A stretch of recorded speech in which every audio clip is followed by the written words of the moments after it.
Welcome to Mazda U.S. College Prep Webinar Session 14, the one-of-a-kind exclusive webinar celebrating Mazda Thailand's 72nd anniversary and ongoing support of Mazda U.S. College Prep Junior Golf Championship Tournament, featuring 72 U.S. college coaches and partner organizations in 3 weeks. My name is Gaojai Naksakun, a senior advisor of ARD Agency College Recruit Consulting Team. I will be your host today. And with me is AR Senior Consulting Global Director Kun Jum Juthama Tajumpa and Senior Consulting Global Advisor Kun Tan Chanoknat Kamkiti. Let's all watch a short video recap the previous Mazda U.S. College Prep Junior Golf Championship tournaments.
Okay, it's time to meet our special speakers tonight. Please introduce yourself, and I will be asking questions most parents and kids are excited to know. After about 30 minutes, I will open up for questions from the audience. First up, Coach Amy Bush from University of Nevada, Las Vegas. Thank you for having me. I'm Amy Bush, and I am living in Las Vegas. We all probably have heard of that location. I'm in year 15 as head women's golf coach and year 20 as total as coach at UNLV. So I'm very lucky to be here, and thank you for having me. All right. Next up, Coach Keith Larson from Lynn University. Hi, everybody. It's an honor to be here today and speaking with you. I'm from Lynn University. I'm the head women's golf coach, and we are in Boca Raton, Florida. It's down in South Florida, about 40 miles north of Miami, if you're familiar with that area. And I'm in my 20th year of coaching. However, just my third year of the head coach position here at Lynn University. Very honored to be here, and thank you for having me. Thank you, Keith. And next up, we have our partners from Future Champions Golf Tour, Chris Smeal and Greg Dumlao. Can we start off with Chris? Yeah, hi. Thank you all. It's a wonderful opportunity to be here. Yes, president, founder of Future Champions Golf. We started as a instruction-only program in 2004 and have grown to host tournaments started in 2007 and now host over 200 events a year and some of the largest events in the world, and look forward to having players compete and help kids get to college and chase their dreams. All right, Greg. Hey, hi everyone. I'm Greg Dumlao, and I'm the tour expansion director for FCG. And it's been a wonderful ride to be able to expand the tour from Southern California to across the world, especially there in Asia. One of the reasons why we wanted to expand, particularly in Asia, was I got some feedback from some of the college coaches that say that, wow, as soon as they leave the U.S., they can't keep track of them. So hopefully we're giving them that vehicle and tool to be able to track some of the players that are there in Asia. So. All right. So let me just kick it off with FCG. Chris, could you tell us about your inspiration to create FCG and how has your journey been? how many tournaments a year that you are organizing? Sure. Yeah, so again, started coaching in 2004, was working with a lot of junior golfers, mostly beginners at the time. Started teaching competitive players in around 2006. Noticed that I didn't have enough, there wasn't enough opportunities locally for kids to compete. The seasons were shorter, there wasn't as much opportunity, or the costs were very high. So just started hosting our own events. We did one a year, or one event a month for the first year, and that was pretty successful. And then started adding from there, and then realized it was very hard to expand and get kids from other places to come. So we tried bringing events to Northern California and Vegas and Arizona, and slowly started building that way. And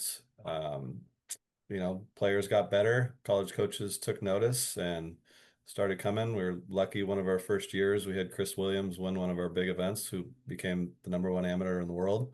There was probably 20 coaches at that event just recruiting him alone. So I think with that, and then we started a tournament called the San Diego Junior Masters, which was the week before the U-Swing Junior World Championship, and that event has just become an annual prep event for that, but it's also now its own monster in itself. We had 750 kids play this year, and then that kind of led to, we wanted our own world championship as our brand kept expanding, and so we started the FCG Callaway World Championship, which originally we tried to do it over President's Weekend in February, which realized pretty quickly that people don't travel during the middle of February. So we moved it to summer, and now this past year we had 750 kids from 41 countries compete at 11 courses in Palm Springs. So yeah, now we currently, our team hosts 130 plus events, and then our partner events and qualifiers are another 70 to 80 tournaments, so a little bit over 200 events sanctioned with us. Nice, that's nice. Can I ask Greg, could you please help elaborate how is FCG different from other junior golf tournament organizers? What's their uniqueness? Well, one of the big things as far as uniqueness is that we want to try to give every kid exposure to colleges. We don't, for all of our tournaments, they're pretty much open for them to join. So, you get a lot of good players that don't get a chance to play some of the other tours because of the restrictions that they put on. Well, we're giving them that availability to be able to play and get exposure. All right.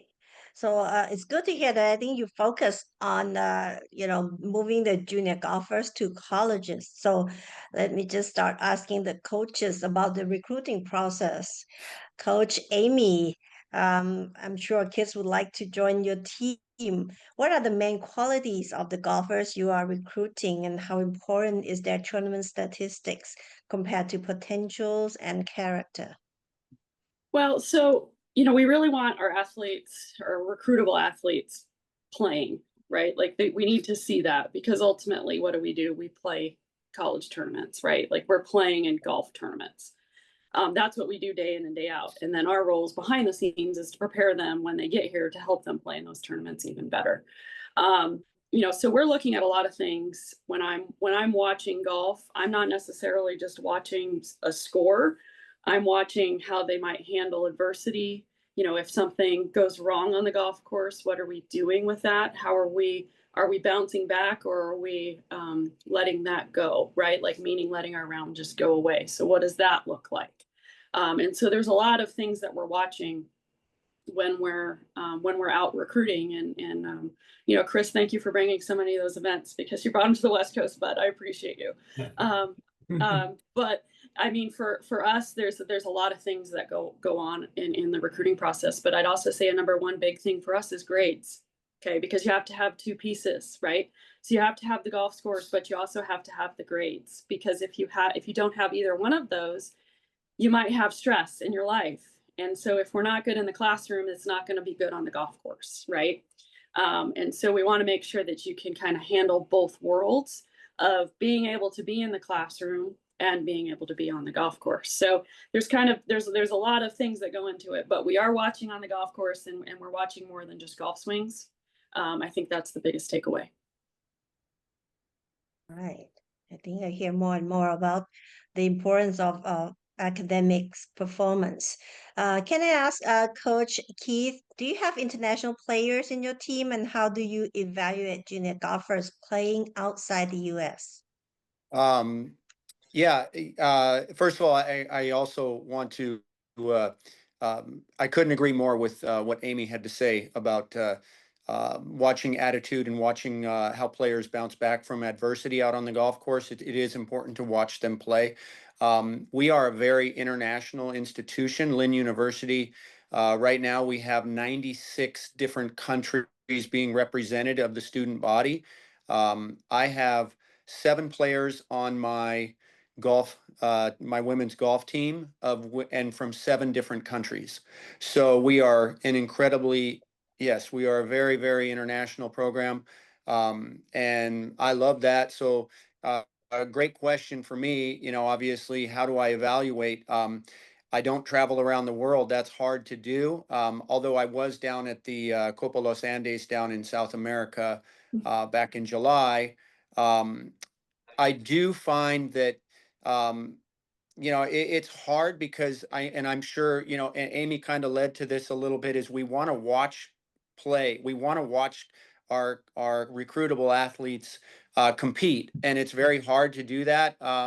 At the same time, getting connected with the federation coaches in the various countries and creating a nice network with them.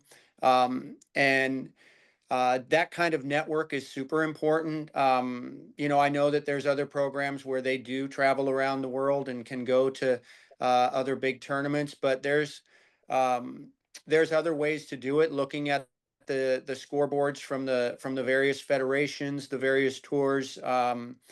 It isn't just all about the USGA, US Junior, and the Asian Amateur Championship. There's other ways to find this, so it's really important. And I would also like to say I couldn't agree more with Amy about the academics and the importance of that. And I know what she's referring to there is the balance of that and being able to handle that addition of your training with a team, and you're becoming a part of a team. At the same time, you're also studying at the university. So there's a lot to balance, and we look at that.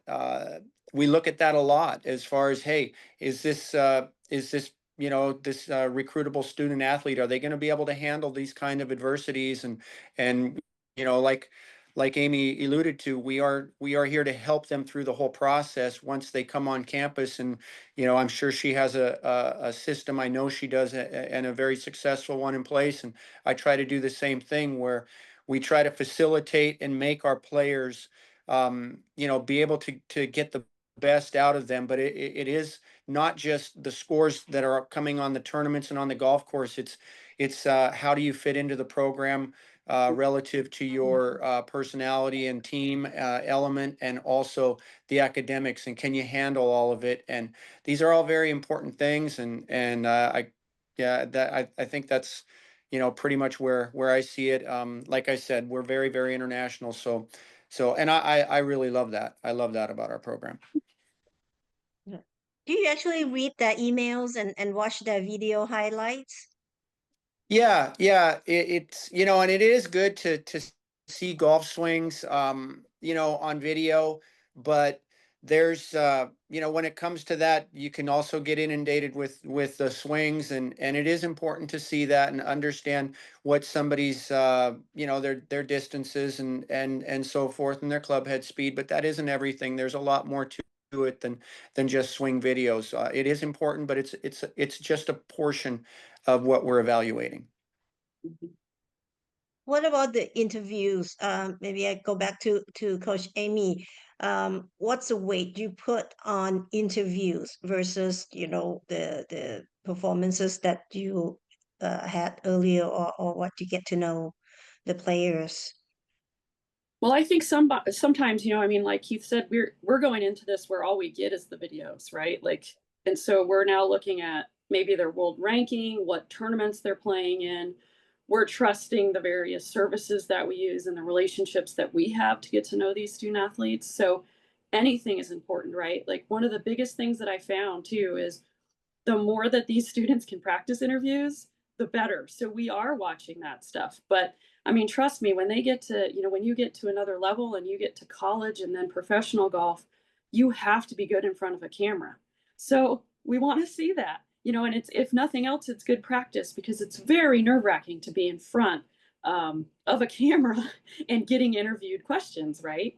And so it's a learned practice, just like we practice golf, practicing interviews, and we do watch them. I watch those videos.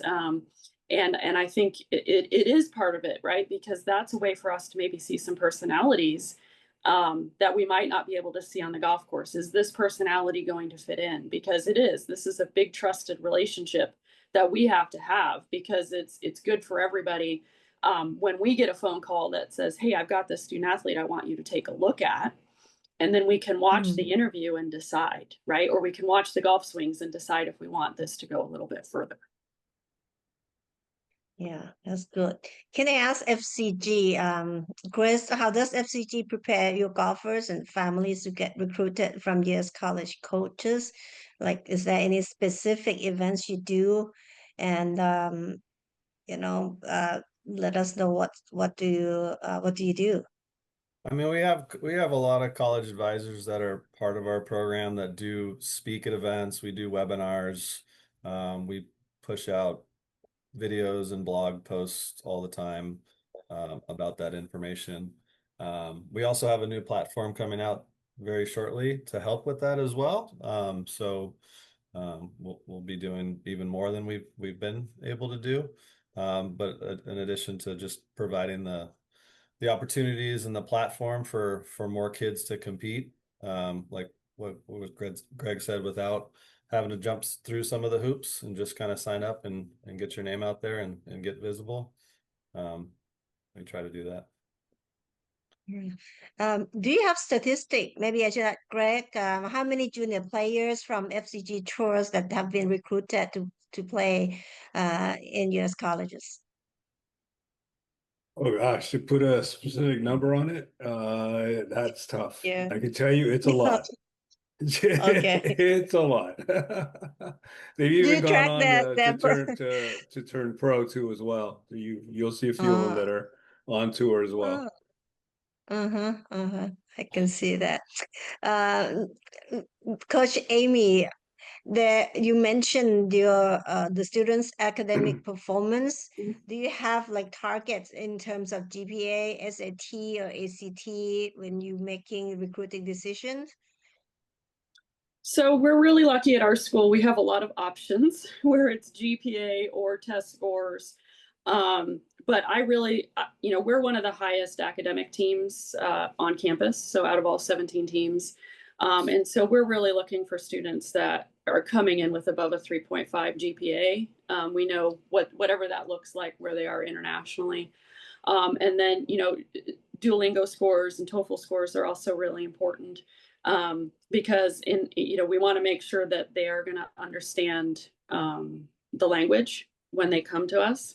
And so it is important to have a better understanding of that. So like TOEFL, I think they need to have above 90, 95 for hospitality management, which is the #1 program in the world. That's what attracts a lot of our student athletes to us is the hospitality management program.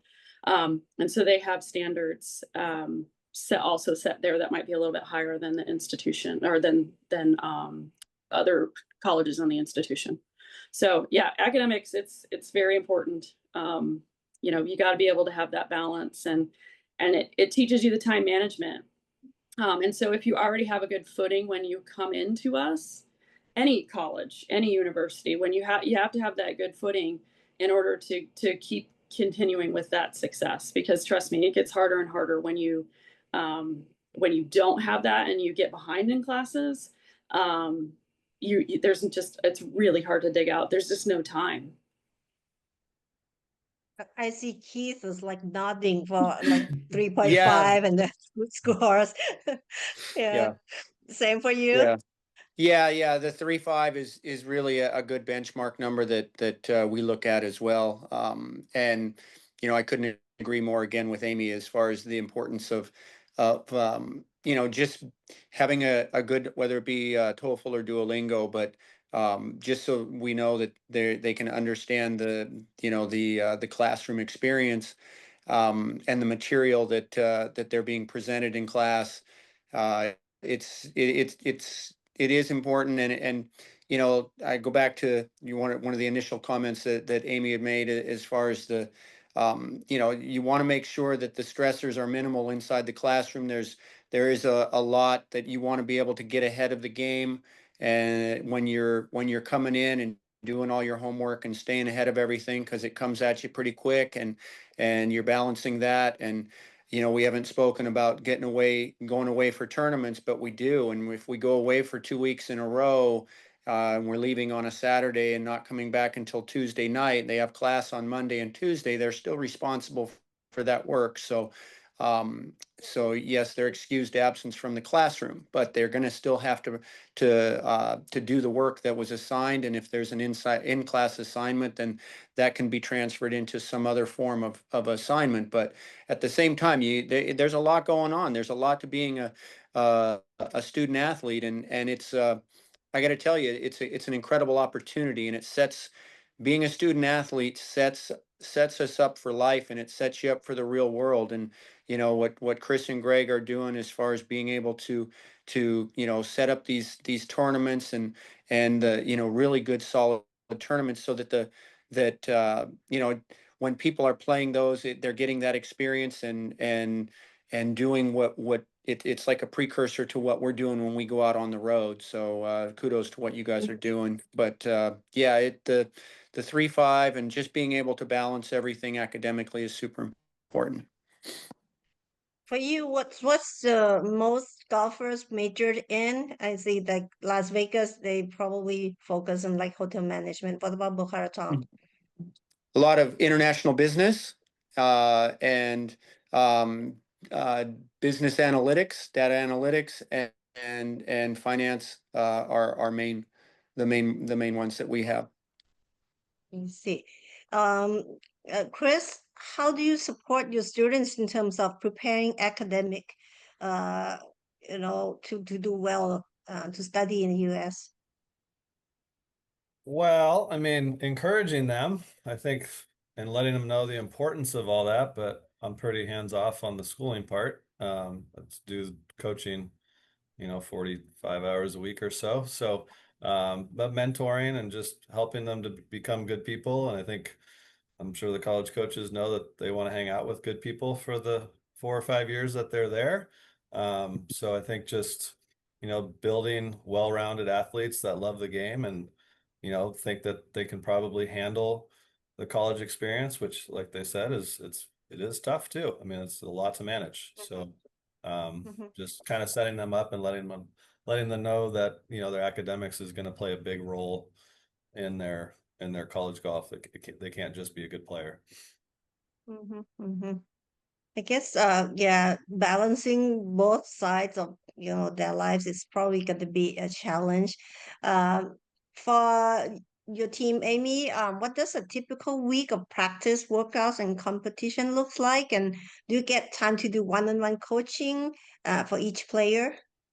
Yeah, great question. So I probably do this a little different than everybody else, but we'll go through a week. And I'll start just on a normal week. This week's a little different for us because we travel. But so normal week for us is I attempt to give Sundays off, because it's really the only time that you might be able to feel like a normal person. And having a weekend off is a kind of nice deal. Mondays, we have what we call academic days, because again, we've been talking about the importance of academics. And I have found that giving our student athletes a weekday off is really important, because that's time that they can go to professors' office hours. It's time that they can maybe have tutoring. They can meet with an academic advisor.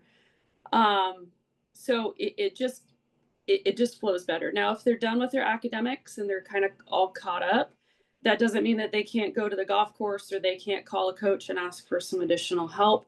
But it's a day, and it has definitely contributed to our success in the classroom. And then once we hit Tuesday, pretty much Tuesday through Saturday, we're just, it's go time. And so we'll have workouts in the morning on Tuesday, Thursdays, and Fridays. And then the student athletes will go to class, and then we have afternoon practice. However, we don't have any Friday classes at UNLV.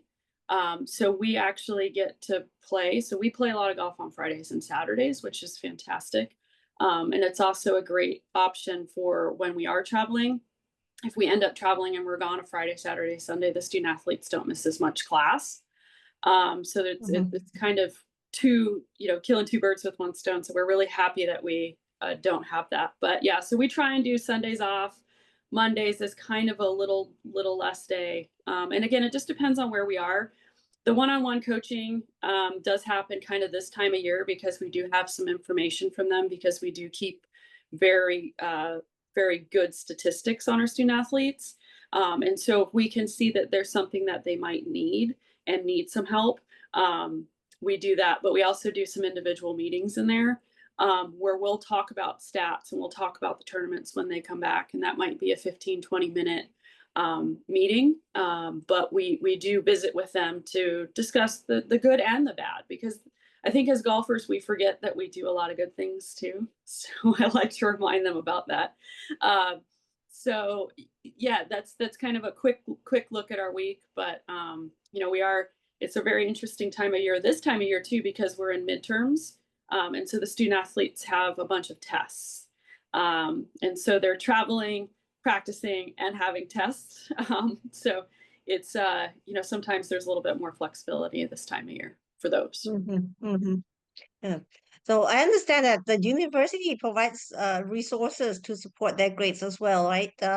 Keith, what kind of resources or support do student athletes get to support their grades? Yeah, that's a great question.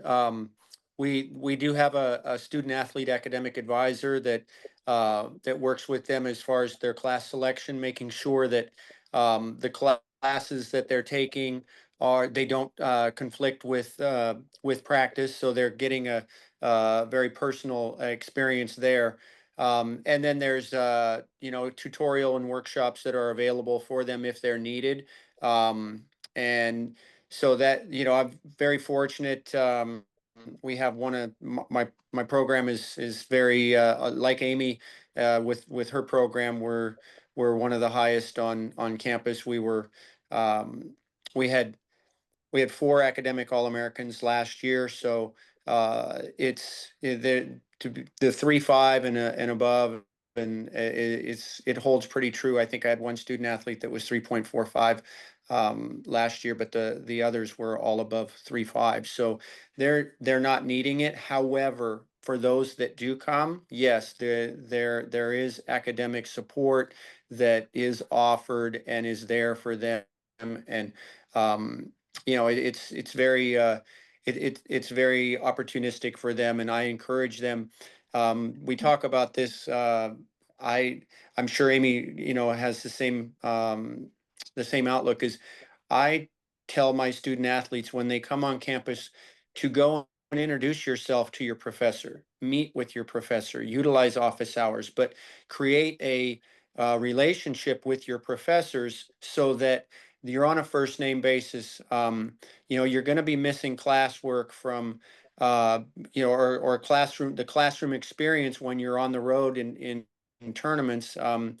And so it is very important to create that relationship. And it's good practice for international students to just practice that networking skill. And I think that's it's a real important aspect that isn't probably addressed enough. And I think it's super, super important. So yeah, there's a lot of support there, but I think when you introduce yourself to your professor and you get on we have a small, we're basically our student to teacher ratio is about 30 to 1. So it's important to go in and establish that also that one-on-one relationship with your professor. I think that's a good point because, this is college and they cannot expect coaches to go and take a leave request for them. They have to basically take care of themselves, and so it's understandable. And they are moving from like high school student with their parents to college. So I should ask FCG side, how do you support players that they have to move from being a junior golfer to college golfers? Do you see the differences, and what do you think they have to prepare for? Greg, you want to take this one? Yeah, I think that actually happens really on an individual level, depending on the family. We could see some kids that are, they're more independent and they're more prepared to move on to the next level. But then on the flip side of that, we see that kids are, the parents are still pushing their carts, wiping down their clubs. So, it's just, it really is depending on the family. I personally like to see, and I've done this with some of my students before, my students' parents, actually, I said, please stop wiping their clubs. That's their tools. Let them take care of it. So, but yeah, like I said, it's a individual family dynamic that, we've all seen it. And I know we've all had our thoughts on Let it. me move to this. I'm sorry. Oh yeah, well, students from Asia, I think we're used to a different setups. And can I move on to like scholarship and financial aid? Amy, do you think international students get the same scholarship opportunities with U.S. students? Oh yeah, I think absolutely they do. I mean, there's more coaches. I think now there's in Division One, there's more coaches that now that we can just give 9 full rides. I don't know if that's even been discussed, but I think that they get the same amount of opportunity as the U.S. kids. In fact, there's other coaches that all they do is recruit internationally, and they won't even have U.S. athletes on their teams, and that's their own preference. But yeah, I think for my standpoint, people that I visit with, yeah, we want good character with good grades and good golf, right?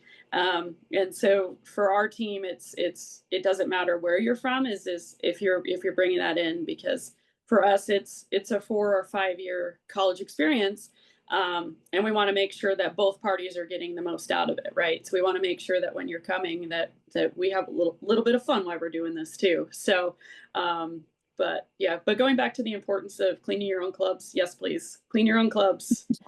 Learn how to cook, learn how to do your own laundry, because these are things that I never thought I would have to teach. But start of year stuff for us is teaching how to cook. We do that. Mm-hmm. It's a life skill. Yes. Yeah. What are some of the factors that you use to determine how much financial aid, you're gonna offer, how you allocate to each students? What do you think is the factors that you use to figure out? Continue Who with do you want to take Amy. that? Yeah. Well, follow up with you. Yeah. So again, I'd say factors for me is,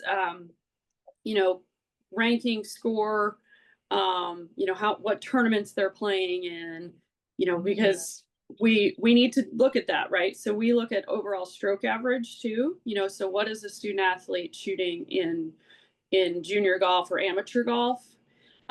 Because that does correlate to when they get to college, right? Because we play courses a little bit longer, but we're kind of looking for that. That's the first thing.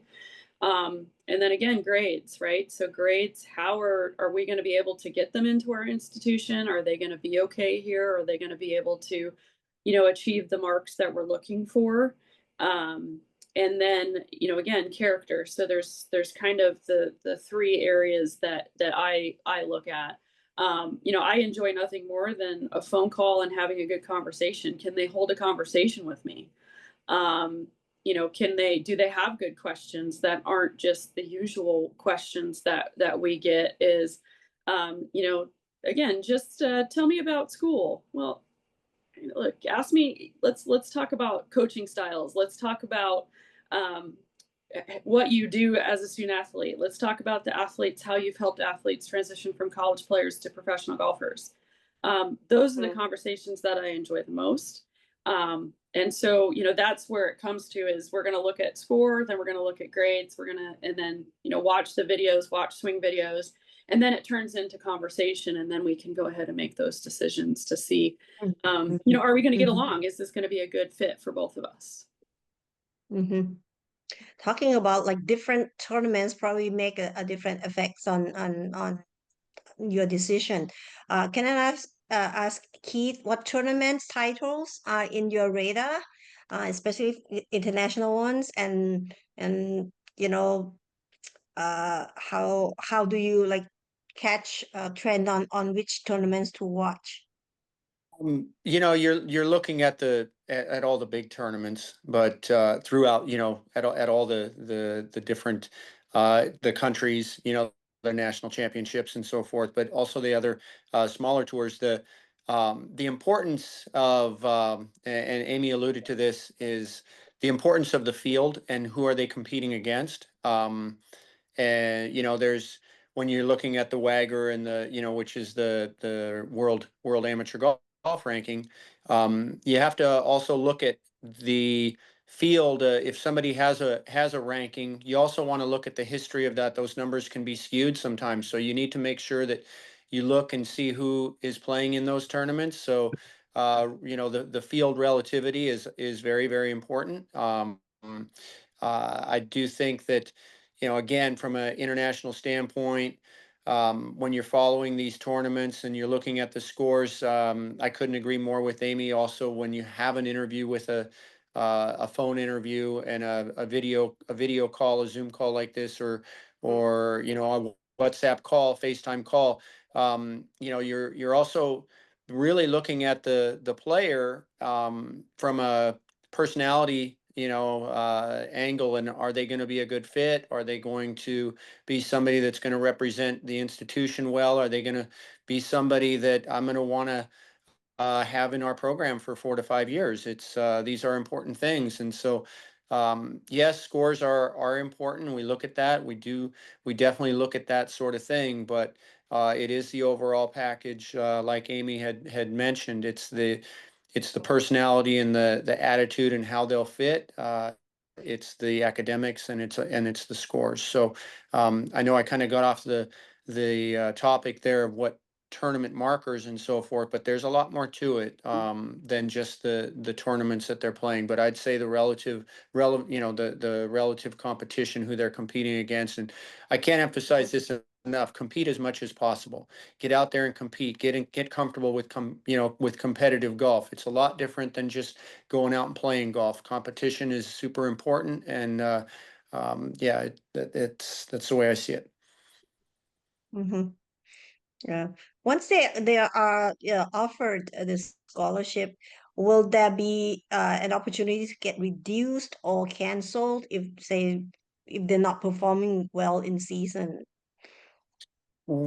Is that towards me? What my direction? If it isn't really performance based, if they did something that was against the team handbook rules, then that can be a reduction or a cancellation of or if they go academically ineligible.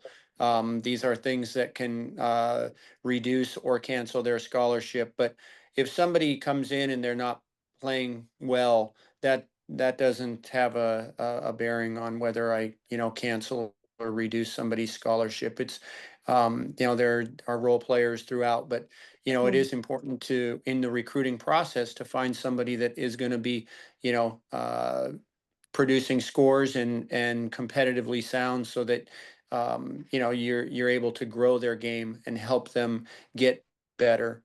You don't like to see them, you know, a student athlete come in and get worse. Mm-hmm. So all your team members get to play all tournaments? Do you have a qualifying process? How competitive is it to Yeah, qualify for tournaments? We have a good qualifying process when we can. We obviously qualify a lot more for at the beginning of the year for the first tournament. If we go back to back, oftentimes we're qualifying, um, for the first two events. If there isn't a lot of time in between, but there are ways that you can get exempt, if you will, for the semester for the following tournaments throughout. But yeah, it's pretty intensive qualifying that I like to run. I like to put my team through competitive games. Also, we do a week. It's every week over the course of the year. We're doing a short game competition that is points are tabulated throughout the course of the year. So it's important to also to be competitive in that. At the same time, yeah, you want to instill a competitive atmosphere, at times in the practice, just to make sure that you're setting up a tournament kind of mentality. Mhm. Oh, good. Thank you. Hmm. I have one last question for FCG, then I will open up for questions from the audience. Chris, what's your vision for FCG over the next 5 to 10 years? How do you see it continue to shape the future of junior golfs in USA and internationally? Yeah, I mean, we want to be the #1 resource for junior golfers to get to college, and we want to keep providing those opportunities worldwide, and bring everybody together a couple times a year through that qualifying series, and just provide those opportunities. So we'll see where we got to. We've come pretty far so far, and we have a great team, and everyone loves what we're doing. So we'll just keep trying to push forward. All right. Okay. Let's hear from the audience. If you have a question, turn on your camera and ask your question, or you can choose to type your question in the chat room. Okay. Okay. You can start asking questions, but if no one's asking, I have more questions for coaches. Basically, once they are in college, they probably get to balance that, sports and class. Do you observe, what they do after graduation? Do they choose to go professional or they go, regular career path? Do you have an observation on that, Coach Amy? So I actually have both. A lot of my student athletes start with aspirations to be professional golfers, which is fantastic. And along the path, they get degrees that are useful, right? So they might get business degrees or management degrees or marketing or communication. But I have a lot of student athletes that have gone professional. I've had 2 on the LPGA. And I have several on the Epson right now. And then they might retire and go into the business world. And so that's where the college education becomes so important. I could tell you multiple stories of past student athletes, both in off of my team and from other teams that have gone on to play professional golf, may get hurt, and now have their education that they can fall back on, and that and thank goodness that they have that. So that's why the importance of the U.S. education and getting a degree is very important, because we don't know. We don't know the future. But I'm also very proud to say that I have people who are lawyers, I have people who are accountants, I have people who are nurses and doctors, and you know what? I'm just as excited as for those student athletes as I am the ones that play professional. My favorite day as a coach, sure, tournament wins are a blast. But when I get to see them graduate, it's really one of my favorite celebrations, because it's a great day for them. It's a great day for their future. And we can see that. And that's so fun. Yeah. Looks like you keep track of your students' career as well. Keith, are you the same? You track where they go? Oh yeah, yeah, it's great. We stay in touch with our players. There, it's when you come here, and when you're a student athlete, you come in and you play. I can, speaking for myself here at Lynn, you come and you play for me, and you're coming into the family. You're in the Lynn women's golf family, and you come through, and you're 4 or 5 years, in school. You come through the program, and yeah, I'm in touch with all my former players, and watching them succeed in other aspects of life. I have, a player that. Former player. She's out on the Ladies European Tour, and then there's a gal who went through the process. She, they come in with tour aspirations. She didn't quite have it, and yet that didn't stop her from staying in the golf industry. Right now, she's working for the DP Tour, so she's working for the European Tour. She had a couple years with the Ladies European Tour, and now she's with the DP Tour, and so she's golf is a part of her life. At the same time, there's other gals that are working in marketing departments in big corporations. A couple that have come from other countries, and they've stayed here in America because they wanted to create a life here. And so I couldn't agree more that watching them graduate is an incredible celebration of them and their achievement. And that's a huge portion of the whole the whole process. It's great. Yeah, that's wonderful. Can I ask FCG? I know that the junior golfers start touring with you, and do you see a correlation? Like what's the portion of your golfers go to become a student athletes and then turn professional? What's the portion? What's the turnout like? I mean, I think in terms of going to college, it's a pretty majority end up going to college that do go that route and do play college golf. I mean, we do have a lot of, top professionals and lower tier professionals doing great things as well. So, and again, that's another transition and another level of going from college to the pro level that, it needs to be navigated well and needs a lot of support and needs financial support and a lot of drive. So, Mhm. Do you help prepare them, like maybe mentally, or other life skills? Do they understand what they are getting into, uh, you know, as professional golfers?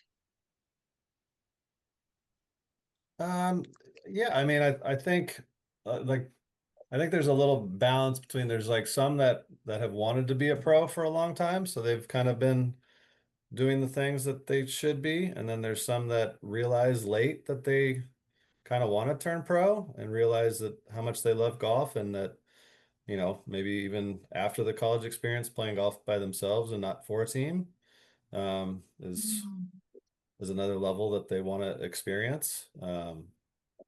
Yeah, so I think, I mean, through college golf, you learn so much, about who you are as a player, what you can handle, how good you could be. I also think if you're not beating the college players, you're probably not going to beat the pros. So you probably should be a pretty good college player before you turn pro, or I mean, definitely look at that a little bit. Yeah, I think that something, since they are young, there's a lot of options open up for them, and let them explore. I think that's the most important thing that the families can support. So it has been a great discussion. If there's no question from the audience, I would like to thank all the coaches and FCG for being a part of us tonight. On behalf of Mazda Thailand and partners, I would like to thank you all again. Coach Amy Bush from University of Nevada, Las Vegas, Coach Keith Larson from Lynn University, Chris Smeal, PGA President and CEO from Future Champions Golf Tour, and Greg Dumlao from FCG as well, Director of Tour Development. It has been a pleasure. Please tune in again tomorrow for session 15 of Mazda U.S. College Prep webinar at 8 p.m. Thailand time. Meet uh, Coach Matt Brown from Earlham College, Coach Matt Shore from Goucher College, Coach Lisa Strom from Ohio State University. At 9 p.m., meet Coach Laura Select from Colorado State University and from U.S. Performance Academy, Dr. Eileen Hawkins. Follow us on Facebook, Instagram, and YouTube in order not to miss great contents and get in touch with us. Our contact person information is up on screen right now. As for tonight, thank you all and goodbye. Thank you, Bye, Coach. Thank you, coaches. Miss Grace. Thank you. Bye bye. Thank you very much. Bye-bye. Have a nice day. Thank you very much. Bye-bye.